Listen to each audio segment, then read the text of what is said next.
제가 보기에는 한 87세까지 살다가 죽는 게 제일 좋은 것 같아. 87세. 아주 딱 좋은 나이가 87세예요. 죽기 딱 좋은 나이가 87세 같아.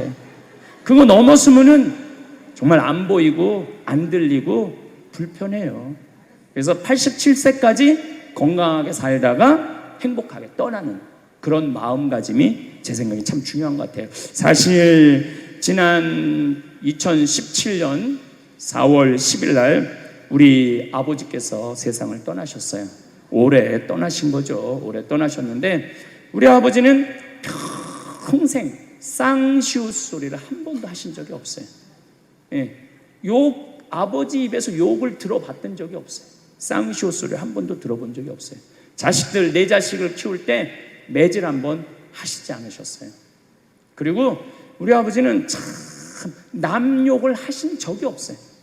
보통 뭐 누구 욕도 하고 정치인 욕도 하고 뭐 세상도 욕하는데 한 번도 욕하신 적이 없어요. 그리고 지금 요즘 아버지 생각을 이렇게 보면은 아버지한테 제일 놀라운 거는 우리 아버지가 그냥 옛날에 연초제조창이라고 담배 회사 그냥 기능 공무원이셨어요. 그러니까 뭐 여유 있게 돈을 쓰실 기회가 없으셨죠. 근데 어렸을 때도 돈이 없어서 불편하다, 돈이 있었으면 좋겠다 그런 말씀 하신 적이 없어요. 그냥 월급 봉투 딱 어머니한테 던지면은 뭐 집이 어떻게 됐든 아무 상관하지 않으시고 당신 산에 다니시고 정말로 신선같이 사셨어요. 근데 아버님이 올 초에 2달 고생하시고 돌아가셨어요. 40년 동안 병원 한 번 안 가시다가 2달 전에 쓰러지셔서 병원에 모셨죠. 병원에 모셨는데 내가 우리 형제들한테 그랬어요. 우리 아버지 평생 자식만을 위해서 살았다. 가족만을 위해서 살았다. 오로지 정말로 사랑하는 가족을 위해서 투신하신 분이다. 우리 아버지 간병인한테 맡기지 말자. 우리가 사형제니까 우리가 모시자. 그래서 누나가 제일 위니까 누나가 이틀, 큰형 이틀, 둘째 형 이틀. 난 이제 장가 안 갔으니까 나는 하루. 우리 아버지 간병인한테 맡기지 말자. 우리가 사형제니까 우리가 모시자. 그래서 누나가 제일 위니까 누나가 이틀, 큰형 이틀, 둘째 형 이틀. 난 이제 장가 안 갔으니까 나는 하루. 그래서 우리 뭐 형제들은 전부 다 결혼하고 손자들이 전부 다 아들, 딸 이러니까 그냥 아이들이 다 돌아가면서 아버지 병간호를 했어요. 그야말로 자식들 품에서 돌아가셨죠. 자식들 품에서 돌아가셨어요. 근데 아버님이 이렇게 4월 10일 날 월요일 날 쓰러지셨는데 의사들이 심폐소생술 하겠느냐고 그랬을 때 우린 싫다고 그랬어요. 왜 마지막으로 돌아가시는 아버지 갈비뼈를 다 부러뜨려? 그 정도 쓰러졌으면은 87세에 그 정도 병이시면은 이제 돌아가실 때예요. 근데 많은 경우 돌아가실 때 심폐소생술 하게 돼 있어요. 근데 우리는 원하지 않았어요. 네 자식 다. 그리고 아버님이 이 골수염이라는 이 병을 앓으셨는데 좀 많이 아프신 병이에요. 마지막에. 그래서 내가 아버지 원도 한도 없이 놔드렸어요. 모르핀. 왜 죽기 전에 아프면서 죽어야 돼? 그래서 조금만 아픈 기미만 보이면은 간호사한테 가갖고 놔달라고. 여러분들 죽기 전에 하느님이 인간한테 준 최고의 선물이 뭔지 아세요? 그래서 호스피스 병동에서 아플 때 진통제 놔드리는 거, 마지막 효도는 많이 놔드리는 거예요. 그래서 우리 아버지 돌아가시기 전에 원도 한도 없이 하고 가셨어요. 원도 한도 없이. 그 조금의 고통을 덜어주는 게 내가 보기에는 효도라는 생각이 들더라고요. 아버지 이렇게 쓰러졌을 때 생명 유지장치 하겠느냐고 의사들이 얘기를 하더라고요. 우리는 아무도 원하지 않았어요. 그냥 아버님 편안하게 보내드리고 싶다고. 왜? 우리 아버지는 참 행복하게 사셨어요. 자식들이 아버지를 너무너무 좋아하고 사랑하고, 그래서 뭐 효도를 뭐 원도 한도 없이 해드렸냐 이럴 건 자신 있게 말씀 못 드리죠. 하지만 그래도 자식들이 아버지, 손자, 손녀들이 할아버지 너무너무 사랑했기 때문에 편안하게 보내드릴 수 있었어요. 제가 작년에 왠지 우리 아버님한테 용돈을 많이 드리고 싶더라고요. 평생 돈 한번 넉넉하게 써보시지 못한 아버지한테 용돈 많이 드려야 되겠다. 그래서 제가 작년에는 이제 외부 강의, 천주교 강의는 강사료가 그렇게 많지 않고 이제 외부 강의, 일반 기업이나 회사에 강의 가면은 보통 한 2시간 강의하면 200만 원 정도 받거든요. 그러니까 그거 다 아버지한테 드렸어요. 한 달에 한 번 하면 한 번, 두 번 하면 두 번. 아버지가 무슨 돈을 이렇게 많이 주느냐고, 신부님. 아버지 원도 한도 없이 마음껏 써보시라고. 그래서 작년 한 해 내도 그전에는 조금씩 용돈 드리다 작년에는 그냥 막 이만큼씩 드렸어요. 아버지 원도 한도 없이 쓰시라고. 마음 안에 이런 마음이 있었어요. 한번 평생 마음껏 돈 한번 써보시지 못한 아버지 마음껏 돈 쓰시라고. 그랬다 뭐 1억을 드리거나 2억을 드린 게 아니야. 100만 원, 200만 원, 한 달에 300만 원 용돈 드린 거죠. 그러니까 아버님이 노인정에 그 노인 어르신들 밥 다 사고, 또 우리 자녀들이 그 23명인데 아버지한테 식사하러 가면은 아버지가 밥값을 다 냈대. 우리 누나가 항상 하는 얘기가 아버지 지갑에 항상 100만 원 있었대요. 그러니까 얼마나 기분이 좋아. 아버지 돌아가셨을 때 노인정에서 그랬대요. 물주 세상 떠나서 어떻게 하느냐고 그랬대.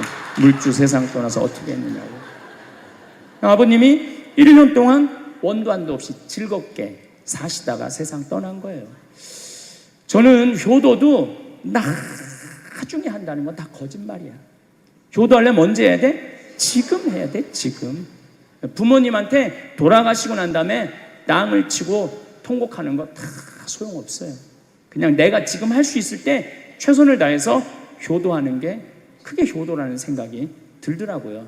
어쨌거나 아버님은 쓰러지신 날 당신 스스로 걸어서 화장실 가셔서 아침까지, 그리고 오후 1시에 쓰러지셨어요. 그래갖고 밤 10시 41분에 돌아가셨어요. 근데 제가 아버지한테 그랬어요. 아버지 돌아가시려면은 오늘 돌아가셔야 된다고. 왜냐하면 그날이 성월요일이었거든요. 성화요일 날 돌아가시면은 장례미사를 못해요.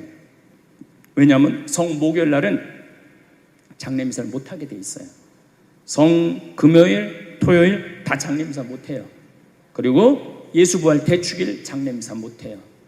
그리고 그 다음 월요일 날 장례를 해야 되는 거야. 의사 선생님은 오늘 내일 돌아가실 것 같다고 그러는데 내가 그랬어. 돌아가시려면 오늘 돌아가시라고, 내일 돌아가시지 말고. 근데 딱 10시 41분에 돌아가셨어요. 그래서 성수요일 날 아버님 장례 미사를 하는데 우리 수원교회 주교님 4분이 다 오셨어. 얼마나 그게 영광스러워요. 주교님이 4분이나 오셨으니까. 왜냐하면 성주관이니까 주교님들이 외국에 아무도 안 나가시고 교구청에 다 계셨던 거야. 얼마나 좋아요. 주교님 4분이 다 오셔서 미사를 봉헌해 주시니 얼마나 축복된 아버지예요. 또 신부님들이 많이 오셔갖고 그 성당에 수원 정작 꽃매 성당인데 꽤 그래도 큰 성당인데 신부님들이 꽉 차갖고 젊은 신부들이 지하에서 미사를 봉헌했다는 거예요. 그것처럼 축복이 어디 있어요. 그냥 하루라도 더 살라고 용 쓰다가 화요일 날 돌아가셨으면은 7일장 하는 거예요. 7일장. 하루라도 더 살라고 용을 쓰셨으면은. 근데 우리 아버지는 정말로 살아있을 때도 나한테 행복을 주시는데 떠나실 때도 행복하게 떠나시더라고요. 여러분들도 마찬가지예요. 여러분들도 살아있을 때도 행복하게 사시고 죽을 때도 행복하게 죽으세요. 괜히 안 죽으려고 이렇게 용 쓰고 저렇게 용 쓰다가 누워서 10년 동안 똥오줌 싸기 시작하면요, 그때부터는요 지옥이야, 지옥. 여러분들은 제일 좋은 거는 자다가 주무시다가 죽는 거예요. 그런데 갑자기 돌아가시면 자식들이 너무 힘들으니까 그저 3개월 정도 앓으시다가 돌아가시면은 자식이 이별할 시간을 주는 거예요. 자식 이별할 시간 주는데 3개월이 넘었으면 그때부터 우리 아버지 언제 죽나. 내가 며칠 전에 들은 얘기예요. 멀쩡한 집에 딸 둘이 무당한테 가갖고 그랬대요. 우리 엄마 언제 죽느냐고. 그래서 무당이 그랬대요. 엄마가 지금 아프냐고. 안 아픈데 너무 건강한데 우리를 너무 힘들게 해갖고 언제 죽는지 너무 궁금해서 와봤다고. 이게 부모 자식지간의 일이야. 부모 자식지간의 일이야. 그러니까 여러분들은 이제 자식한테 뭘 기대서 산다는 생각 꿈도 꾸지 말고, 죽을 때도 자식한테 효도받는다는 생각하지 말고 여러분들이 알아서 미리 써놓으세요. 제가 한번 죽음과 함께라는 강의를 할 때 사전 의료 의향서 이제 써야 된다고 그랬을 때 우리 한국천주교 주교회에서 나한테 그랬어요. 그런 거 하면 안 된다고. 그래서 방송에서 뺐어요. 근데 이게 우리나라 국회에서 통과가 됐어요. 내년 2월 달부터는 내가 이거는 멀쩡한데 나는 그냥 죽겠다 이게 아니고 위암 말기야, 사기야, 더 이상 치료해봐야 의미가 없어. 그럼 난 더 이상 치료 원하지 않는다. 그냥 편안하게 하느님 곁으로 갈 수 있도록 날 좀 도와줘라. 그렇게 해놓으면은 더 이상 치료 안 하는 거예요. 이게 사전 의료 의향서라는 거예요. 그러니까 연명 치료 안 하겠다는 거. 억지로 산소호흡기 돼갖고 5년 10년 누워서 본인 괴롭지 않도록. 그러니까 여러분들도 우리 천주교에서는 끝까지 치료해야 된다고 그러는데 내가 보기엔 이거 정말로 생각해 봐야 돼요. 아니 위암 말기인데 온몸에 암이 다 파졌는데 뭐하러 치료를 해요. 그냥 죽어. 그냥 죽는 것도 제가 보기엔 좋은 거예요. 죽는 것도. 그 엘리자베스 퀴를러 로스라는 호스피스 유명한 시카고 대학의 호스피스 박사가 있어요. 이분은 2,500명 죽었다 살아난 사람들, 죽었다 살아난 사람들 여러분들 많은 거 아시죠? 왜 죽었다 살아난 사람들이 많아요? 심폐소생술 때문에. 의술이 좋아갖고 죽었다 다시 살아난 사람들 2,500명을 조사를 해봤어. 근데 죽었다 살아난 사람들의 경험, 하늘나라에 대한 경험을 얘기를 들어보니까 너무 평온하고 너무 행복하다는 거예요. 그리고 죽으면은 바로 몸에 빠져나가서 자기를 본대요. 자기를. 그래갖고 여러분들 죽은 사람들 그 주위에서 이 친지들이 하는 말이 다 들린대. 그 몇 분 동안 하늘나라 올라가기 전에 몇 분 동안에. 그러니까 절대 죽은 사람한테 그렇게 살더니 참 잘 죽었다 그런 소리 하면 안 된다는 거예요. 끝까지 좋은 소리를 해야 된다는 거예요. 사랑한다, 고맙다, 하느님 품으로 가라, 예수님 마리아 요셉한테 가라, 정말로 기도해 줄 테니까 이렇게 말해야지. 그렇게 우리를 괴롭히더니 이렇게 죽는다고 정말로 지옥에 갈 사람이라고 이렇게 말하면은 다 영원히 듣는다는 거예요. 그리고 죽었다 살아난 사람들의 아주 기가 막힌 얘기는 앞 못 보는 사람은 죽으면 다 보인다는 거예요. 눈이 다 보인다는 거예요. 그게 그냥 하는 게 아니라 다시 살아 돌아와서 아무것도 못 봐. 근데 의사가 무슨 반지를 어떻게 꼈고 이 병원이 어떻게 생겼고 누가 어디 자리에 있습니까? 다 아는 거야. 죽었다가 죽으면은 눈이 보이는 거야. 다리 없는 사람은 다리가 자기 다리가 있다는 거예요. 듣지 못하는 사람은 듣고, 아픈 사람은 아픈 부위가 다 없어진다는 거야. 그러니까 여러분들 지금 살아있으면서 몸에 허리도 아까 할아버지 한 분 안수해달라고 그래갖고 허리가 막 이렇게 구부러진 사람 죽으면 딱 펴진다는 얘기예요. 그러니까 완전히 사도 바오로의 말씀처럼 새로운 모습으로 변하는 거야. 죽으면 끝이 아니야. 하느님께로 가는 여행의 시작이에요. 그러니까 죽는 거를 막 그냥 밀어내시지 마세요. 한 70년, 80년 살았으면 살 만큼 살지 않았어? 그렇죠? 뭐하러 200년을 살아? 뭐하러 300년을 살아? 또 200년, 300년 사는 것도 좋아요. 그런데 정말로 감동 속에서, 행복 속에서, 사랑 속에서 200년, 300년을 살면 좋지. 근데 여러분들 한 200살 되면 여러분들하고 놀아줄 사람이 몇 명이나 될 것 같아? 200살 단 사람하고. 그 외로움 속에서 사는 거예요. 그래서 자연의 순리를 따르고 사는 게 가장 좋은 거예요. 자연의 순리를.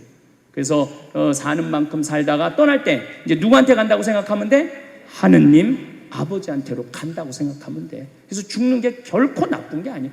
저도 아버님을 보내드리면서 굉장히 슬펐죠. 하지만은 우리 아버지 너무너무 열심히 사셨고, 마지막에 우리 주교님들, 우리 사제들, 또 수많은 교우들이 기도 속에서 저는 아버지 하늘나라로 갔다고 생각을 해요.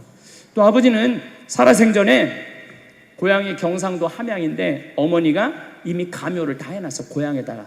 근데 아버지는 고향에 가기 싫다는 거예요. 어머니는 고향에 가고 싶고, 죽으면은. 그래서 아버지는 나는 고향에 안 가. 어머니 왜 안 가냐고, 그 고향에 그 좋은 산소 써놓고 맨날 두 분이 간다 안 간다 그러시더라고요. 난 그 얘기를 들을 때마다 참 웃기더라고요. 왜 웃기냐면은 갔다가 모셔다가 묻는 건 우린데 본인이 간다고 가고 안 간다고 안 가. 우리가 모시는 대로 가는 거지. 근데 작년에 아버님이 굉장히 건강하셨어요. 올해 쓰러지시기 전에. 근데 아버님 말씀이 제 귀를 울리더라고요. 그래서 우리 천주교 수원교구 안성 천주교 공원묘원에 갔어요. 꼭 우리 후배 신부님한테 제일 좋은 자리를 좀 봐줘라.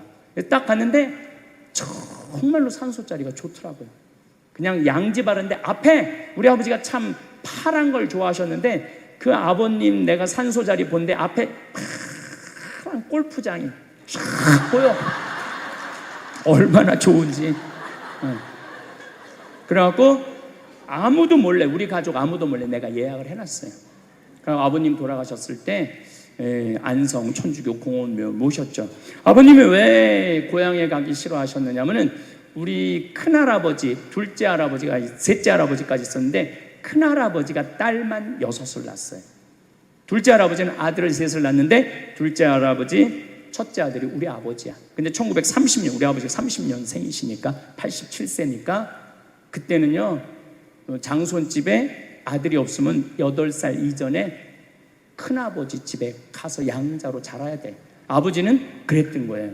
그래서 친어머니 아버지 밑에서 못 자라셨어. 그래 고향이 싫은 거야. 그래서 난 고향에 안 간다고. 근데 제 생각에는 그 아버님의 마음을 헤아려 주는 게 난 예의라는 생각이 들더라고요. 그래서 아버님 원하는 대로 안성에 모셨는데 얼마나 좋은지 몰라요. 어제도 갔다 왔어요. 그냥 오며 가며 가는 길에, 강의 가는 길에 한번 가서 뵙고, 우리 아버님 마지막까지 담배를 피셨어요. 그것 때문에 돌아가신 거지만은, 그래갖고 어제도 담배 한 대 탁 물려드렸어요. 피시라고. 갈 때마다 담배를 한 대씩 물려드리세요. 무슨 얘기냐면 부모하고 자식은 살아서도 좋고 죽어서도 좋아야 돼. 그런데 부모님이 10년 동안 똥오줌 싸고 치매 걸려갖고 지겨워. 부모님 찾아오지도 않았어. 그래갖고 부모님이 돌아가셨어. 그럼 자식이 땅을 치고 불효한 것에 대해서 울면서 통곡해. 그리고 돌아가셨는데도 부모님 먼 데다 모셔놔갖고 1년에 한 번, 2년에 한 번 가고, 살아서도 안 좋고 죽어서도 안 좋은 거예요. 그러니까 여러분들은 살아서도 좋고 죽어서도 좋은 부모 자식 관계를 유지하려면 죽음에 대해서 생각을 많이 하셔야 돼. 죽음에 대해서. 근데 이제 아버님 돌아가셨는데 딱 화요일 하루 장례를 했는데 조문객들이 얼마나 많이 왔는지 밥을 7번을 했대요. 보통 장례 밥 1번 한대. 근데 밥을 7번 했대.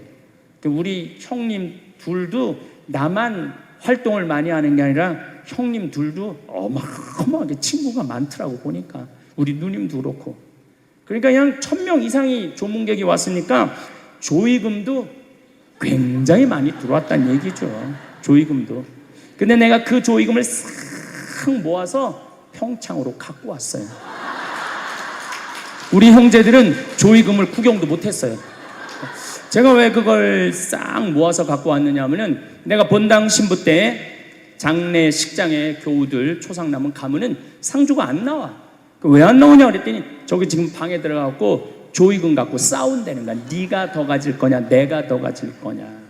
여러분들, 저는 우리 지금 대한민국이 이 변화, 제가 변화의 도전이라는 주제로 강의를 하지만 이 변화되는 세상에 생각을 바꿔야 돼요.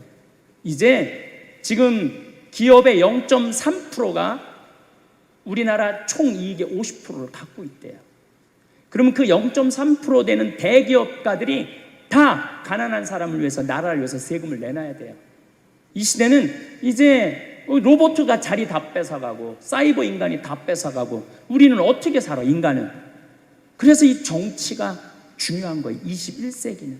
그래서 그런 사람들 다 뺏어서 직장 생활 못하는 사람들한테 기초생활급 줘야 돼. 또 직장 생활 안 하는 사람들은 사람이 일을 안 하면은요 행복하지 않은 거예요. 일을 안 하면. 여기 계신 분들 혹시 불면증 걸리신 분들 있죠? 제가 불면증 치료법 알려드릴게요. 어떻게 하면 잠을 잘 오느냐면 아침 6시에 일어나. 그래갖고 아침 기도해. 아침 기도, 부모를 위한 기도, 나라를 위한 기도, 자녀를 위한 기도 다 해. 그리고 정성스럽게 이불 개고 세수, 머리도 다 드라이기 쓰지 말고 수건으로 다 말려, 머리도. 그리고 밥 정성스럽고 해 먹고, 목욕탕도 가갖고 묵직이도 5단 있는 힘 땀 다 빼고, 그리고 발차기도 하고 목욕탕 안에서 제일 좋은 거라는 거예요. 그리고 산책하고 미사 참여하고 성서 쓰고 정성스럽게 행동을 하세요. 설거지도 정성스럽게 하고. 그러면은 저녁 8시만 되면 기절해서 자요. 여러분들이 하루 생활이 정성스럽지 않기 때문에 잠을 못 자는 거예요. 기절해서 자요. 저는 요즘 지금 목도 지금 특강을 너무 많이 해갖고 목이 쉬었는데, 요즘 이렇게 어제도 대전 강의 갔다 와서 7시만 되니까 막 눈알이 뒤집어지려고 그러더라고요. 눈알이. 그러면 자는 거예요. 근데 아무것도 안 하고 그냥 가만히 움직이지 않으면요 밤에 잠이 안 오죠.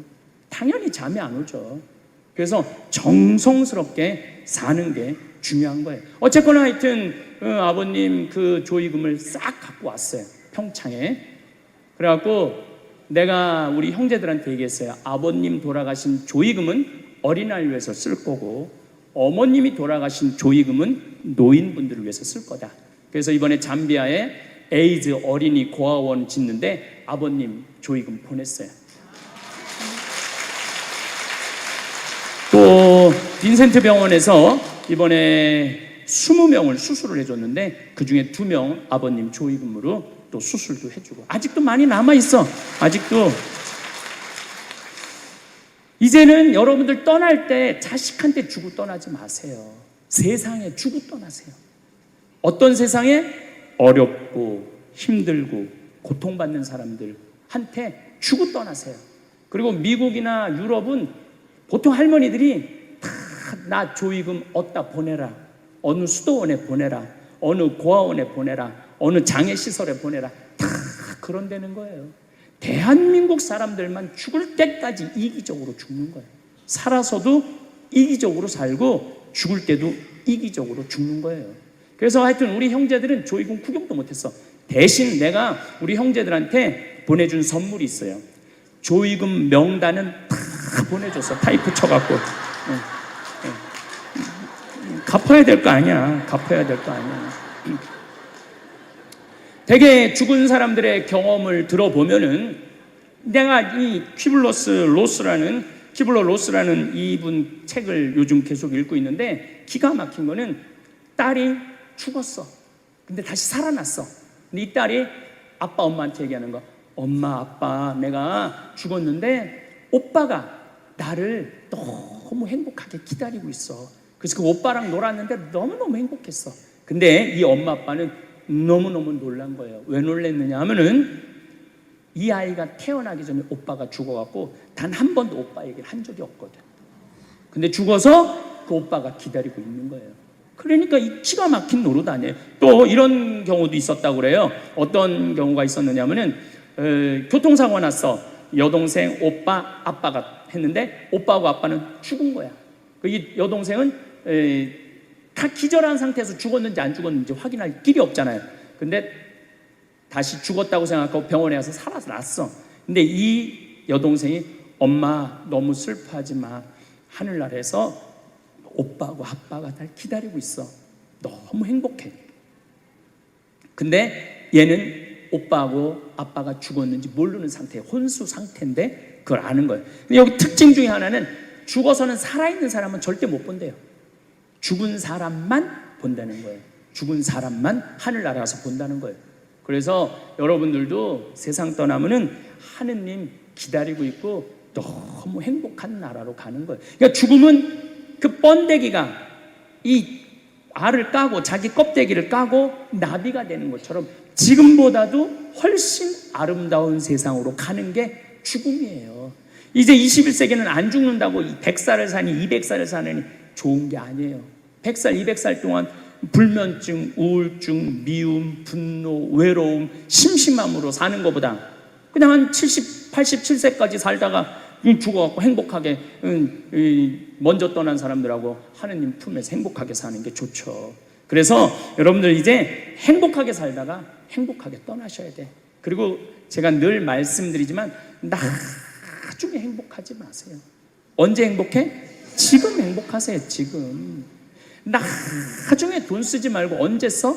지금 쓰세요. 지금. 그리고 여기 있는 분들 지금 얼굴을 보니까 돈 쓸 수 있는 마지막 얼굴들이 많다니까. 마지막 얼굴들이 많아.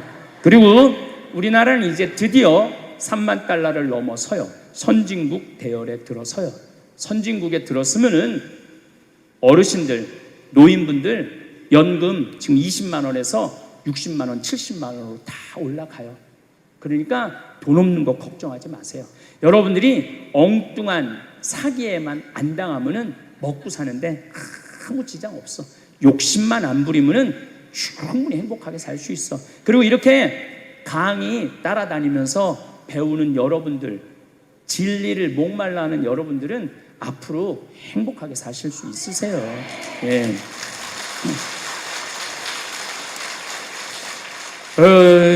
인생의 주인공은 나야. 내 자식이 아니고 내 남편이 아니고 내 아내가 아니야.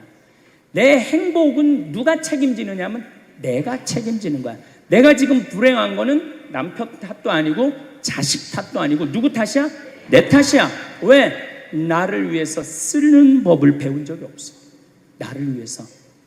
버는 법은 배웠는데 쓰는 법을 배운 적이 없어. 본인들을 위해서 쓰세요.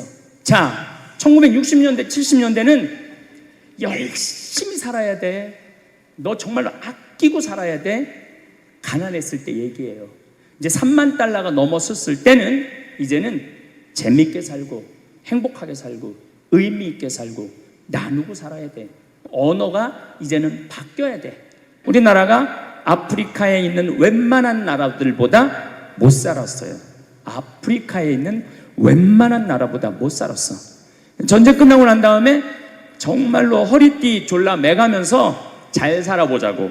우리도 한번 잘 살아보자고. 그래갖고 너무 가난한 나라에서 올해 우리가 3만 달러를 넘었을 거라고 그래요. 3만 달러를 넘었으면은 드디어 선진국에 들어서는 거예요. 가장 가난한 나라에서 선진국까지 변화를 여러분들은 경험하고 계신 거예요. 그러니까 여러분들은 너무나 혼란스러운 세상 속에서 이날 이때까지 헤쳐 나오고 계신 거예요. 근데 문제는 이제 2020년부터 펼쳐질 4차 산업 시대, 이것까지 살아야 되니까 얼마나 복잡해. 이것까지 살아야 되니까 그냥 그러게 중간에 살다가 죽으면은 이 꼴 저 꼴 안 보고 그냥 좋은데, 아니 안 죽으면서 지금 70대 후반 되신 분들 앞으로 보통 20년 정도 더 사실 거예요. 70년대 후반 되신 분들. 근데 60대 되신 분들은 120살까지 거의 살 거예요. 지금 60대 되신 분들은. 그리고 재수 없는 60대들은 200살까지 살 거예요. 200살까지. 재수 없는 60대들은 그 이야기를 제가 오늘 하려고 그러는 거예요. 자, 제가 한 10년 전에 평화방송에 이런 강의를 했었어요. 아마 또 평화방송에서 계속 틀어주니까 그 내용이 나올 거예요. 10년 전에 한 얘기예요. 앞으로 2020년이 되기 시작하면은 인간은 세 종류로 나눠질 것이다. DNA 조작 인간. 이제 DNA를 조작할 수가 있어요. 우리가 눈을 밝게 할 수도 있고, 귀를 잘 들리게 할 수도 있고, 근육이 완전히 이 아놀드 슈왈거네처럼 근육이 막 이렇게 튀어나오게 할 수도 있어요. 운동 안 해도 DNA 조작 인간. 옛날에는 DNA를 한번 내가 DNA가 어떤지 검사하려고 그러면은 2억 내지 3억이 들었어. 그런데 지금은 내 DNA를 검사하는데 얼마면 검사할 수 있냐면 5만 원이면 검사할 수 있어요. 5만 원이면. 세상이 엄청 변한 거예요. 그래서 이제는 지금 태어나는 아이들은 이제 아파서 병원 가는 일은 거의 없을 거예요. 미리 병원에서 전화를 해요. 너 요때쯤 심장마비가 올 DNA가 있다. 와서 고쳐라. 그럼 DNA 조작만 하면 심장마비가 넘어가는 거예요. 그러니까 안젤리나 졸리라는 미국의 영화 배우가 있어요. 2010년에 유방을 잘랐어요. 왜냐하면 DNA 검사를 해보니까 언니도 그렇고 엄마도 그렇고 유방암이 있는 거야. 본인도 유방암에 걸릴 확률이 있는 거야. 그래서 유방을 자른 거예요. 그러니까 미리 병을 예방을 하는 시대가 오는 거예요. 그게 DNA 조작 인간이에요. 근데 우리 교회는 그런 걸 절대 허락하지 않죠. 절대 허락하지 않는데 절대 현대인들은 할 거라는 거예요. 그 다음에 두 번째 인간은 어떤 인간이냐면 사이버 인간, 기계 인간이에요. 인공지능 로봇 인간. 그래갖고 이 인공지능 로봇 인간이 나오면은 안 그래도 1940년서부터 지금까지 복잡 다단한 세상을 살아왔는데 이제 로봇하고 같이 살게 되는 세상이 이제 곧 이제 되는 거죠. 그리고 이제 세 번째 인간은 오리지널 인간. 여러분들, 저나 여러분들. 근데 누가 제일 떨어지느냐? 오리지널 인간이 제일 떨어질 거예요. 그래서 앞으로는 이제 어떤 세상이 제일 걱정되는 게 뭐냐면은 로봇가 공장에서 일하는 거예요. 로봇가 공장에서 일을 하게 되면은 많은 노동자들은 일자리를 잃어버려요. 현재 몇 명 정도 일자리를 잃어버릴 걸로 예상을 하느냐면 8억 명 정도가 일자리를 잃어버린대. 8억 명. 그러니까 노동자의 4명 중에 1명은 일자리를 잃어버리는 거예요. 이거 보통 심각한 문제가 아니에요. 그래서 이제 웬만한 사람들은 공장에서 일할 수가 없어. 누가 다 일을 해? 로봇가 다 하니까. 그리고 요즘 그 조그만 회사 사장들 말을 들어보면은 요즘 뭐 노동자들 옛날에는 죽으라고 일했는데 아침에 잠깐 나가서 커피 마신다고 와서 커피 한 잔 마시고 또 잠깐 나가서 좀 일하는 척하고 들어와서 밥 먹는다고 그러고 또 조금 나가서 뭐 그러니까 돈 주고 일을 시킬 수가 없다는 거예요. 그러니까 만약에 로봇가 일을 하면은 사람을 시키겠느냐? 로봇을 시키겠느냐? 당연히 로봇을 시키는 거죠. 그러니까 점점 사람이 일자리를 빼앗길 것이라는 거예요. 로봇을 쓰는 사장들은 돈을 어마어마하게 벌고 그런 자본이라든지 그런 능력이 없는 사람들은 무지무지하게 가난하게 사는 거예요. 이제 앞으로 여러분들이 5년 후, 10년 후에 볼 세상이 그렇다는 거예요. 그래서 요즘 세계적으로는 어떤 정치적인 시도를 하느냐면은 그럼 일자리 없는 사람들은 먹고 살아야 될 거 아니야. 사람인데. 그래서 로봇한테 세금을 매기는 거예요. 그래갖고 로봇가 만약에 일을 하면은 저 로봇한테 100만 원 세금을 매기는 거야. 그 로봇한테. 그래갖고 그 100만 원을 누구한테 줘? 일 못하는 사람한테 주는 거예요. 그게 기초생활 수급이라는 거예요. 기초생활 수급. 그러니까 기초생활 수급을 이제는 뭐 10만 명, 100만 명이 받는 게 아니라 8억 명, 10억 명이 받는 세상. 그러니까 이제 앞으로 미래에 펼쳐질 세상은 지금 생각하는 거라고 너무 다른 세상이 되는 거예요. 두 번째는 어떤 세상이 오느냐면 로봇하고 공존하는 세상. 벌써 초등학교는 선생님이 공부를 가르치지 않고 로봇가 학생들한테 공부를 가르치는 학교가 나왔어요. 로봇가 애들한테 수학을 가르치고 영어를 가르치는 거예요. 발음도 훨씬 좋고, 그리고 이 로봇의 장점은 뭐냐면은 차별하지 않아. 로봇은 얘가 뭐 부잣집 아들이든지 얘가 공부를 못하든지 잘하든지 차별하지 않는 거예요. 그리고 웬만한 선생님보다 훨씬 잘 가르친다는 거예요. 그러니까 이제는 로봇가 교사가 되는 그런 시대가 온 거예요. 또 이제는 앞으로는 무슨 세상이 될 거냐면 어린아이들 돌보는 보모가 누가 돌보느냐면 로봇가 돌보는 거예요. 나 동화책 읽어줘. 그럼 엄마는 나 바빠 짜증나. 아이 너 잠이나 자. 이런데 보모 로봇은 나 동화책 읽어주면 아주 부드러운 소리로 짜증 한번 안 부리고. 그러니까 애가 엄마를 좋아하는 것보다는 누구를 더 좋아해? 로봇 보모를 더 좋아하는 거야. 나 엄마 필요 없다고. 이거 정말 우스갯소리가 아니라요, 진짜 벌어질 일이에요. 또 이제 로봇은 아내가 중풍이 걸렸어. 그래서 움직이질 못해. 그럼 누가 병간호를 운동을 도와주느냐 하면 로봇가 도와줘요.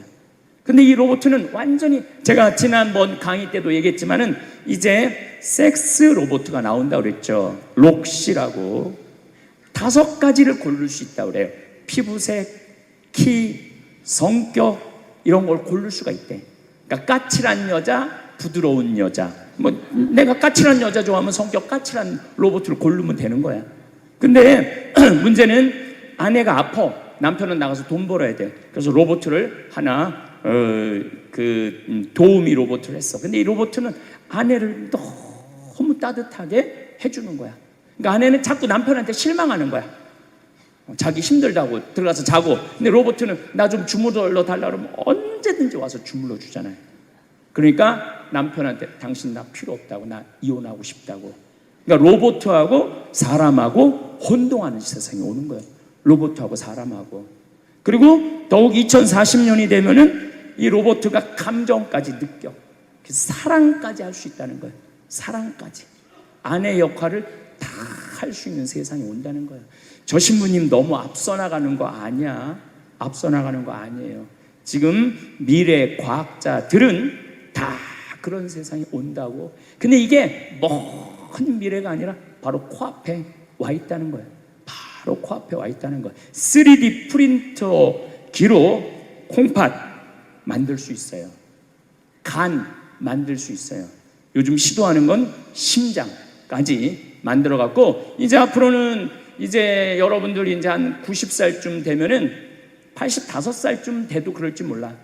생일날 아버지 이번 생일에 아버지 간 좀 갈아드릴게요. 그래갖고 간 갈아주고, 내년에는 심장 갈아드릴게요. 심장 갈아주고.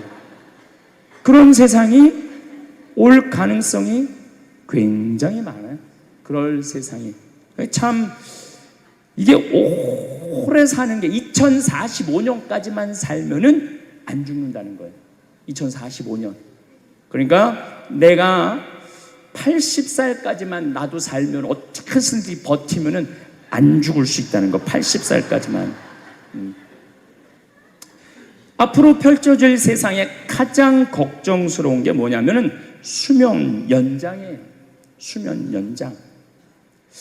여기 계신 분들 중에 아까도 말씀드렸지만은 100살, 120살, 정말로 재수 없으면은 200살까지 살 수 있는 분들이 많습니다. 실질적으로 많아요. 근데 여러분들 오래 사는 거 좋을까요? 내가 많은 분들이 오래 살기를 원해요. 안 죽는 걸 원해요. 근데 내가 만약에 앞으로 뭐 길게 안 보고 딱 120살까지 산다고 보면 내가 앞으로 67년 정도 더 살면은 120살 되거든요. 67년. 근데 내가 앞으로 67년 동안 사는 동안 불면증이 있어. 매일 밤마다 잠이 안 와. 67년 동안. 그 여러분들 좋을 것 같아요? 내가 정말로 마음 안에 미움이 너무너무 꽉 차 있어. 67년 동안 계속 미움 속에서 살아. 분노가 꽉 있어. 67년 동안 분노 속에서 항상 좌절감을 맛보고 있어. 우울하고 있어. 내가 우울해. 또 좋으래. 어떨 땐 좋을 땐 너무 좋고 싫을 땐 너무 싫고, 그렇게 막 업 앤 다운, 업 앤 다운 그러면서 앞으로 50년, 60년 사는 거 좋아요? 그렇게 성숙함이 없이 살 거면 그냥 지금 죽는 게 나아. 지금 죽는 게 나아요. 내가 앞으로 60년 동안 살면서 매일매일 감동하고 매일매일 행복하고 매일매일 감사하고 매일매일 사랑한다면은 앞으로 60년 사는 거 괜찮겠죠. 그런데 60년 내내 잠도 못 자고 미움 속에서, 자식들 원망 속에서, 외로움 속에서, 배신 속에서, 불행 속에서 오래 사는 거 좋아요? 적당한 나이에 죽는 거 내가 보기엔 그 축복이에요. 그래서 여러분들은 이제 나는 이 복잡한 세상 속에서 사는 것도 중요하지만 어떻게 죽을 거냐, 이 시나리오를 잘 준비해야 돼요. 난 어떻게 죽을 거냐. 나는 생일날 애가 심장 갈아준다면 나 그거 필요 없다. 내 생일 선물로 그 심장 필요 없다. 그냥 나는 하느님이 주신 생명, 그 수명 그대로 살다가 그냥 행복하게 떠날 거다. 그런 마음이 중요해요. 근데 우리가 성숙하지 못하면은 그냥 무조건 안 죽으려고만 용을 쓰는 거예요. 또 하늘나라에 대한 희망이 없는 사람들이 안 죽으려고 그러는 거예요. 아니 지금 있는 것보다 하늘나라 올라가면 훨씬 행복하면은 안 죽을 이유가 뭐 있어? 죽으면 되지. 그냥 사는 날까지 즐겁게 살다가 죽는 날 즐겁게 죽으면 되는 거예요.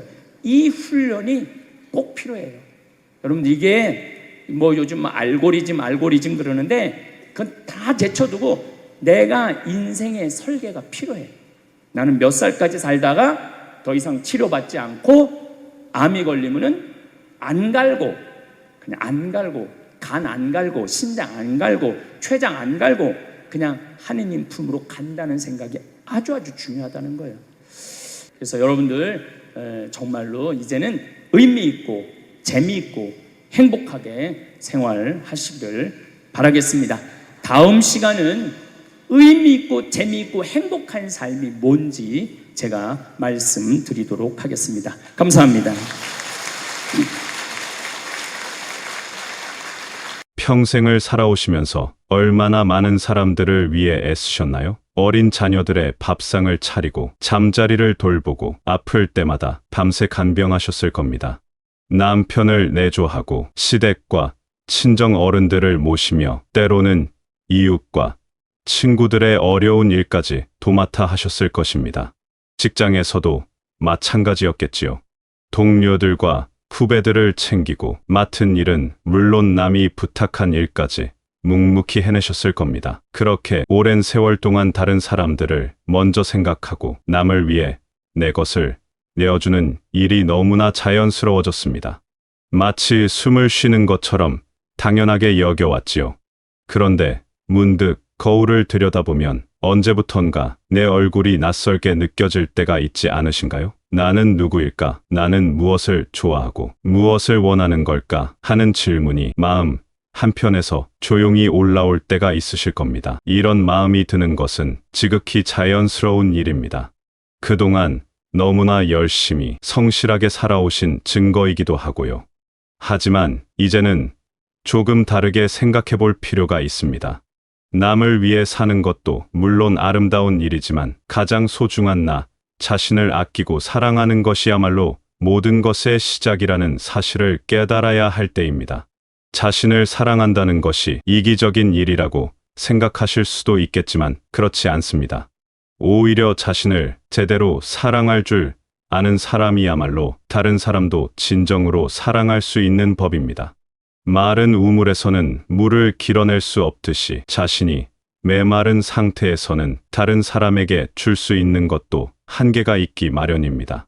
생각해 보세요. 감기에 걸려 몸이 아픈 날에도 가족들을 위해 밥을 차리고 집안일을 하셨을 텐데, 그럴 때 정작 가족들은 어떤 마음이었을까요? 아마도 어머니가 아프신데 쉬지 않으시지, 우리가 뭔가 해드려야 하는데 하며 마음 아파했을 것입니다. 자신을 돌보지 않는 모습을 보여주는 것이 오히려 사랑하는 사람들에게 부담과 걱정을 안겨주는 일이 될 수 있다는 뜻입니다. 자신을 사랑한다는 것은 거창하거나 특별한 일이 아닙니다. 아침에 일어나서 거울 속 내 얼굴에게 오늘도 수고 많으셨어요 라고 인사하는 것부터 시작할 수 있습니다. 좋아하는 차 한 잔을 천천히 마시며 창밖 풍경을 바라보는 것, 예전에 즐겨 듣던 노래를 다시 틀어놓고 콧노래를 부르는 것, 오랫동안 입지 않았던 예쁜 옷을 꺼내 입어보는 것 같은 작은 일들이 모두 자신을 사랑하는 방법입니다. 때로는 이런 나이에 뭘 그렇게까지 라는 생각이 들 수도 있을 것입니다. 하지만 나이는 숫자일 뿐입니다. 자신을 아끼고 사랑할 권리에는 유효기간이 없습니다. 오히려 오랜 세월 동안 많은 것을 경험하고 깊이 있는 지혜를 쌓으신 지금이야말로 진정한 자기 사랑이 무엇인지 알고 실천할 수 있는 가장 좋은 시기일지도 모릅니다. 자신을 사랑한다는 것은 또한 내 감정을 소중히 여기는 것이기도 합니다. 슬플 때는 슬퍼해도 되고 화가 날 때는 화를 내도 됩니다. 물론 다른 사람에게 상처를 주지 않는 선에서 말이지요. 나이 들어서 무슨 투정이냐 하며 자신의 감정을 억누르지 마세요. 감정은 나이와 상관없이 인간이라면 누구에게나 자연스럽게 생기는 것입니다. 오히려 그동안 참아왔던 감정들을 인정하고 받아들이는 것이 마음의 건강을 위해 꼭 필요한 일입니다. 자신만의 시간을 갖는 것도 중요합니다. 가족들과 함께 있는 시간도 소중하지만 오롯이 나 혼자만의 시간도 필요합니다. 그 시간 동안 내가 정말 좋아하는 것이 무엇인지, 어떤 일을 할 때 마음이 편안해지는지 찾아보세요. 어떤 분은 뜨개질을 하며 마음의 평안을 찾으실 수도 있고, 또 어떤 분은 산책을 하거나 독서를 하며 내면의 목소리에 기울이실 수도 있을 것입니다. 중요한 것은 해야 하는 일 때문에 하고 싶은 일을 계속 미루지 않는 것입니다. 물론 책임져야 할 일들이 있겠지만 그 속에서도 나를 위한 작은 틈새들을 만들어 나가시기 바랍니다. 그것이 바로 자신을 사랑하는 구체적인 방법이니까요. 자신을 사랑하는 것은 결코 늦지 않았습니다. 오히려 지금이 시작하기에 가장 좋은 때일 수 있습니다. 그동안 쌓아온 경험과 지혜를 바탕으로 이제는 진정으로 나 자신을 아끼고 소중히 여기는 삶을 시작해보세요. 그것이 바로 당신이 받을 자격이 충분히 있는 당연한 권리입니다. 자신을 사랑하는 첫 번째 단계는 바로 지나온 세월 속의 나를 용서하고 받아들이는 것입니다. 돌이켜보면 그때 왜 그랬을까? 다른 선택을 했다면 어땠을까? 하는 후회가 마음 한편에 자리 잡고 있지 않으신가요? 자녀를 키우면서 화를 낸 순간들, 남편과 다툰 기억들, 부모님께 효도를 제대로 못했다는 마음, 친구나 이웃에게 상처를 준 일들이 가끔씩 떠올라 마음을 무겁게 만들 때가 있을 것입니다. 이런 기억들은 마치 오래된 짐처럼 우리 마음속에 쌓여 있습니다. 그 짐들을 계속 짊어지고 가려니 어깨가 앞으로 나아가기도 힘이 듭니다. 하지만 이제는 그 무거운 짐들을 하나씩 내려놓을 때입니다. 완벽하지 않았던 과거의 나를 따뜻하게 안아주고, 그때는 그게 최선이었어, 정말 고생 많았어 라고 말해주세요. 생각해보면 그 순간순간마다 최선을 다하려고 노력하셨을 겁니다. 자녀에게 화를 냈던 것도 더 좋은 사람으로 키우고 싶은 마음에서였고, 남편과 다퉜던 것도 서로를 더 이해하고 싶었기 때문이었을 것입니다. 부모님께 더 잘하지 못한 것도 당시에는 생활에 쫓겨 여유가 없었기 때문이고, 친구에게 상처를 준 것도 그만큼 마음이 힘들었기 때문일 겁니다. 그 모든 순간들이 지금의 당신을 만든 소중한 경험들입니다. 완벽한 사람은 이 세상에 없습니다. 실수하고 후회하고 때로는 잘못된 선택을 하는 것이 인간다운 일입니다. 오히려 그런 경험들을 통해 우리는 더 깊이 있는 사람이 되고 다른 사람의 아픔을 이해할 수 있게 됩니다. 젊은 시절의 실수들이 지금의 지혜로운 당신을 만든 밑거름이 되었다고 생각해 보세요. 자신을 용서한다는 것은 과거의 잘못을 없었던 일로 만드는 것이 아닙니다. 그보다는 그 일들을 인정하되 그것이 지금의 나를 완전히 규정하지는 않는다는 것을 받아들이는 일입니다. 나는 그때 실수를 했지만 그것이 나의 전부는 아니야. 나에게는 사랑스럽고 좋은 면들이 훨씬 많아라고 스스로에게 말해주세요.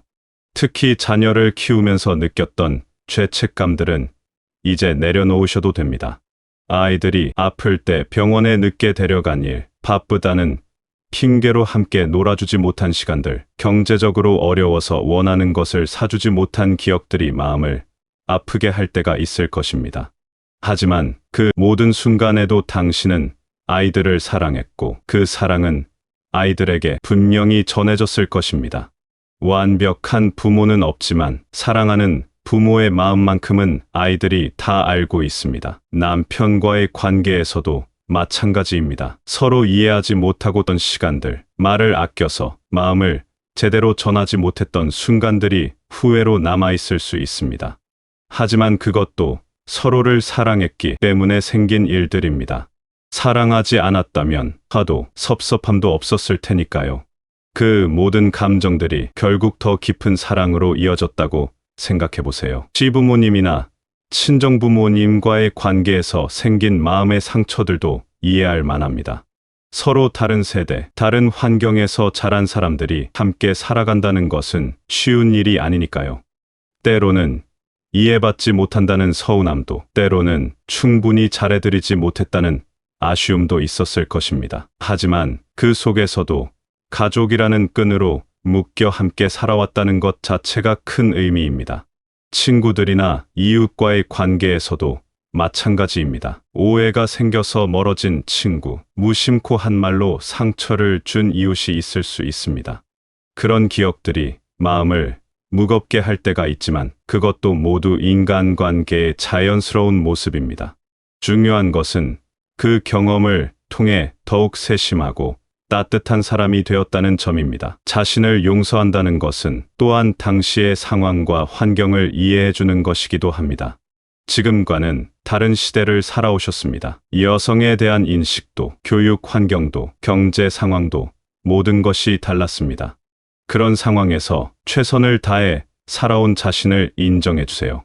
그때는 그럴 수밖에 없었어. 그래도 정말 열심히 살았어 라고 말해 주세요. 때로는 다른 사람들과 비교하며 자책하는 마음도 들 수 있습니다. 저 사람은 나보다 자녀 교육도 잘하고 살림도 잘하고 인간관계도 원만한 것 같은데 나는 왜 이럴까 하는 생각 말입니다. 하지만 각자의 삶에는 보이지 않는 어려움들이 있습니다. 남의 삶과 비교하기보다는 내가 걸어온 길의 의미를 찾아보세요. 자신을 용서하는 과정에서 가장 중요한 것은 시간입니다. 오랫동안 마음속에 자리 잡고 있던 후회와 자책의 마음이 하루아침에 사라지지는 않을 것입니다. 그래도 괜찮습니다. 조금씩 천천히 자신에게 관대해지는 연습을 해보세요. 매일 아침 거울을 보며 오늘도 나를 사랑해주겠어라고 다짐하고 잠들기 전에는 오늘 하루도 수고했어라고 격려해주세요. 완벽하지 않은 나를 받아들이는 것, 그것이 바로 진정한 자기 사랑의 시작입니다. 실수투성이었지만 그래도 열심히 살아온 나를, 때로는 서툴렀지만 사랑만큼은 진실했던 나를 따뜻하게 안아주세요. 그 순간부터 새로운 삶이 시작될 것입니다. 과거의 나를 용서하고 받아들였다면 이제는 현재의 소중함을 깨달을 차례입니다. 우리는 종종 나중에 시간이 생기면, 아이들이 다 크면, 경제적으로 여유가 생기면 하며 행복을 미래로 미뤄왔습니다. 하지만 정작 그 나중이 되었을 때도 또 다른 핑계를 찾아 행복을 뒤로 미루고 있지는 않으신가요? 손자가 다 클 때까지, 건강이 더 좋아질 때까지, 집안일이 다 끝날 때까지 하면서 말입니다. 행복은 어디 먼 곳에 숨어있는 보물이 아닙니다. 바로 지금 이 순간에도 우리 곁에 작은 행복들이 가득 차 있습니다. 아침에 눈을 떴을 때 느끼는 감사함, 따뜻한 차, 한 잔의 향기, 창밖으로 보이는 계절의 변화, 가족의 안부 전화 한 통, 이웃과 나누는 짧은 인사 같은 것들 말입니다. 이런 작은 순간들이 모여서 우리 삶에 진짜 행복을 만듭니다. 생각해 보세요. 젊은 시절에는 아이들만 다 키우면 여행도 가고 취미 생활도 하고 남편과 둘이서 여유롭게 살 텐데 라고 생각하셨을 것입니다. 그런데 정작 그 시간이 되니 이제 와서 뭘 그렇게까지 하나 하는 마음이 들거나 건강이 예전 같지 않아서 하며 또 다른 이유로 미루고 계시지는 않나요? 이렇게 계속 미루다 보면 정작 소중한 지금 이 순간들을 놓치게 됩니다. 현재를 소중히 여긴다는 것은 거창한 일을 하라는 뜻이 아닙니다. 오히려 평범한 일상 속에서 작은 기쁨들을 발견하는 것입니다. 아침에 일어나 커튼을 걷고 햇살을 마주할 때 오늘도 좋은 하루가 될 것 같아 라고 속으로 말해보세요. 장을 보러 나갔을 때 싱싱한 채소들을 보며 이걸로 맛있는 반찬을 만들어야지 하고 기대해보세요. 손자가 전화를 걸어 할머니 오늘 뭐 하세요? 물어올 때 그 목소리가 주는 따뜻함을 충분히 느껴보세요. 많은 분들이 지금은 별일 없는 평범한 하루들이라고 생각하며 지나쳐버립니다. 하지만 그 평범함이야말로 얼마나 소중한 것인지 모릅니다. 건강하게 아침을 맞을 수 있다는 것, 사랑하는 가족들이 무사히 지내고 있다는 것, 편안한 집에서 따뜻한 잠자리에 들 수 있다는 것, 이 모든 것들이 당연한 게 아니라 감사한 일들입니다. 현재의 행복을 미루지 않으려면 먼저 내가 무엇을 할 때 즐거움을 느끼는지 알아야 합니다.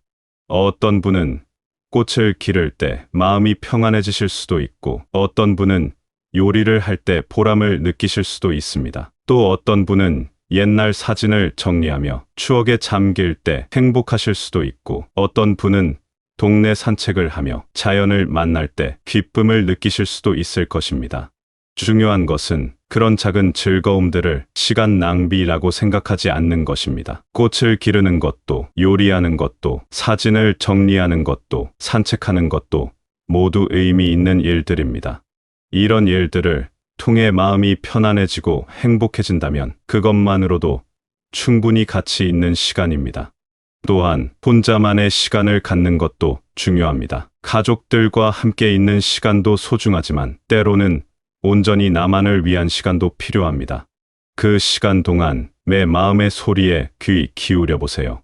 무엇이 나를 기쁘게 하는지, 어떤 일을 할 때 마음이 편안해지는지, 어떤 순간에 행복을 느끼는지 천천히 생각해 보는 것입니다. 현재를 소중히 여기는 것은 또한 감사하는 마음을 갖는 것입니다. 큰 것에만 감사하지 말고 작은 것들에도 감사해 보세요. 아침에 따뜻한 물로 세수할 수 있는 것, 맛있는 밥을 먹을 수 있는 것, 편안한 옷을 입을 수 있는 것, 사랑하는 사람들과 함께 있을 수 있는 것들 말입니다. 이런 것들이 모두 당연한 게 아니라 감사한 일들이라는 것을 깨달으면 일상이 훨씬 풍요로워집니다. 날씨가 좋은 날에는 밖으로 나가보세요. 꼭 멀리 갈 필요는 없습니다. 집 근처 공원이라도 좋고 동네 한 바퀴라도 좋습니다. 바람이 얼굴을 스치는 느낌, 새들의 지저김, 나무들의 푸르름, 꽃들의 향기를 천천히 느껴보세요. 이런 것들이 모두 지금 이 순간에만 느낄 수 있는 소중한 경험들입니다.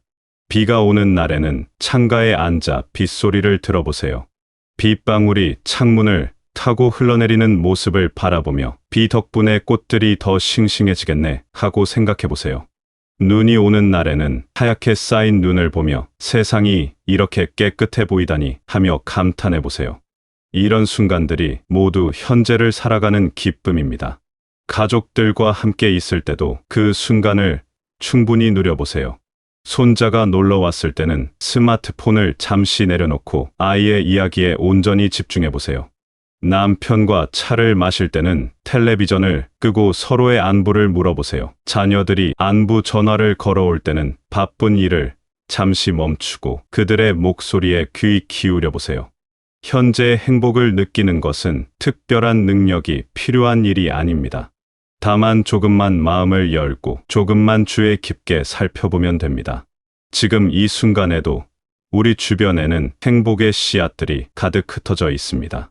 나중에라는 말 대신 지금이라는 말을 더 자주 사용해 보세요. 나중에 시간 나면 꽃을 심어야지 대신 지금 꽃 한 송이라도 사서 창가에 두자. 나중에 건강해지면 산책을 해야지 대신 지금 집 앞이라도 천천히 걸어보자 하면서 말입니다. 행복은 미래에 도착할 목적지가 아니라 지금 걷고 있는 이 길 자체입니다.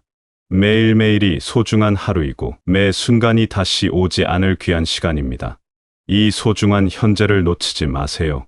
바로 지금 이 순간부터 행복해지기 시작하세요. 자신을 사랑하고 과거를 용서하며 현재를 소중히 여기는 마음을 갖게 되었다면 이제는 그것을 실천으로 옮길 차례입니다. 거창한 변화를 한 번에 이루려 하지 마세요. 작은 것부터 천천히 시작하는 것이 가장 확실하고 지속 가능한 방법입니다. 마치 씨앗 하나가 자라서 큰 나무가 되듯이 작은 실천들이 모여 인생의 큰 변화를 만들어낼 것입니다. 먼저 매일 아침 일어나면서 하는 작은 의식을 만들어 보세요. 거울을 보며 오늘도 좋은 하루가 될 거야 라고 말하는 것만으로도 충분합니다. 혹은 창문을 열고 깊게 숨을 들이마시며 감사합니다 라고 속으로 말해보세요. 이런 작은 의식들이 하루를 긍정적으로 시작하는 힘이 됩니다. 처음에는 어색할 수도 있지만 며칠만 반복하면 자연스러워질 것입니다. 하루 중 적어도 한 번은 온전히 나만을 위한 시간을 가져보세요. 그 시간이 10분이든 1시간이든 상관없습니다. 중요한 것은 그 시간만큼은 다른 누구도 아닌 오직 나를 위해 사용하는 것입니다. 좋아하는 차를 천천히 마시거나 예전에 즐겨 듣던 노래를 틀어놓고 가만히 앉아 있거나 일기를 쓰거나 꽃에 물을 주면서 말을 걸어보는 것도 좋습니다. 작은 취미나 관심사를 하나씩 되살려 보세요. 젊은 시절 좋아했던 것들 중에서 지금도 할 수 있는 것이 있다면 다시 시작해보는 것입니다. 뜨개질이었다면 간단한 수세미부터, 그림 그리기였다면 연필로 낙서부터, 책 읽기였다면 얇은 수필집부터 시작해보세요. 이제 와서 뭘 그렇게까지라는 생각은 잠시 접어두시기 바랍니다. 나이와 상관없이 새로운 것을 배우고 즐기는 것은 삶을 더욱 풍요롭게 만듭니다. 사람들과의 관계도 새롭게 정리해보세요. 나에게 기쁨을 주는 사람들과는 더 자주 만나고 마음을 힘들게 하는 관계들은 조금씩 거리를 두는 것도 필요합니다. 이것이 이기적인 일이라고 생각하지 마세요. 자신의 마음, 건강을 챙기는 것은 당연한 권리입니다. 좋은 사람들과 함께 있을 때 느끼는 따뜻함과 편안함을 더 자주 경험하시기 바랍니다. 몸을 돌보는 일도 잊지 마세요. 건강한 음식을 챙겨 먹고 적당한 운동을 하고 충분한 휴식을 취하는 것도 자신을 사랑하는 구체적인 방법입니다. 거창한 운동이 아니어도 됩니다. 집 앞을 천천히 산책하거나 집안에서 간단한 스트레칭을 하거나 계단을 이용해서 오르내리는 것만으로도 충분합니다. 중요한 것은 꾸준히 하는 것입니다. 집안 환경도 조금씩 바꿔보세요. 오래된 물건들 중에서 더 이상 필요 없는 것들은 정리하고 그 자리에 작은 화분이나 예쁜 소품을 놓아보세요. 방 한 곳에 나만의 작은 공간을 만들어 보는 것도 좋습니다. 좋아하는 책 몇 권과 편안한 쿠션, 따뜻한 조명이 있는 작은 코너만 있어도 마음이 한결 편안해질 것입니다. 감사 인사도 더 자주 표현해 보세요. 가족들에게는 고마워, 사랑해라는 말을, 이웃들에게는 덕분에 잘 지내고 있어요라는 인사를 더 자주 건네보세요. 다른 사람들에게 고마움을 표현하는 것은 그들뿐만 아니라 나 자신에게도 좋은 기운을 가져다 줍니다. 감사의 마음을 말로 표현할 때마다 마음이 따뜻해지는 것을 느낄 수 있을 것입니다. 작은 목표들을 세워보는 것도 좋습니다. 이번 달에는 책 한 권 읽기, 이번 주에는 친구에게 안부 전화하기, 오늘은 30분 산책하기 같은 작고 구체적인 목표들 말입니다. 이런 목표들을 하나씩 달성해 나가면서 느끼는 성취감은 자신감을 키워주고 삶의 활력을 불어넣어 줄 것입니다. 때로는 새로운 사람들과 만나는 것도 좋습니다. 동네 복지관이나 문화센터의 프로그램에 참여해보거나 취미 모임에 나가보는 것도 새로운 자극이 될 수 있습니다. 처음에는 어색하고 부담스러울 수 있지만 비슷한 관심사를 가진 사람들과 이야기를 나누다 보면 새로운 즐거움을 발견할 수 있을 것입니다. 무엇보다 중요한 것은 이 모든 것들을 부담으로 생각하지 않는 것입니다. 해야 할 일이 아니라 하고 싶은 일로, 의무가 아니라 선택으로 받아들이시기 바랍니다. 어떤 날은 아무것도 하기 싫을 수도 있고 어떤 날은 계획했던 것을 못할 수도 있습니다. 그래도 괜찮습니다. 자신에게 너그러워지는 것도 자기 사랑의 한 부분이니까요. 이제 마지막으로 가장 중요한 이야기를 하고 싶습니다. 당신은 정말 소중한 사람입니다. 그동안 얼마나 많은 사랑을 나누어 주셨는지, 얼마나 많은 희생을 감수하며 살아오셨는지, 얼마나 많은 어려움을 견뎌내며 지혜를 쌓으셨는지 모두 알고 있습니다. 그 모든 경험들이 지금의 당신을 만든 귀한 재산들입니다. 완벽하지 않아도 괜찮습니다. 때로는 실수하고 때로는 후회하더라도 괜찮습니다. 그것이 바로 인간답고 아름다운 삶의 모습이니까요. 중요한 것은 그 속에서도 포기하지 않고 사랑하려고 노력하는 마음, 더 나은 내일을 위해 오늘을 살아가는 용기입니다. 이제부터는 남을 위한 삶도 좋지만 나를 위한 삶도 함께 살아가시기 바랍니다. 당신이 행복해야 주변 사람들도 더 행복해집니다. 당신이 웃어야 가족들도 더 밝아집니다. 당신이 건강해야 모든 사람들이 안심할 수 있습니다.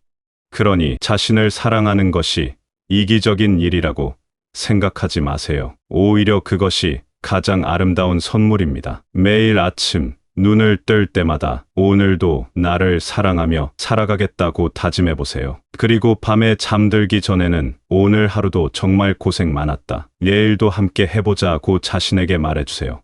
이런 작은 약속들이 모여서 당신의 남은 인생을 더욱 아름답고 의미 있게 만들어 갈 것입니다. 당신은 사랑받을 자격이 충분한 사람입니다. 무엇보다 자기 자신에게서 가장 많은 사랑을 받아야 할 사람입니다. 이제 그 사랑스러운 여정을 시작해 보세요.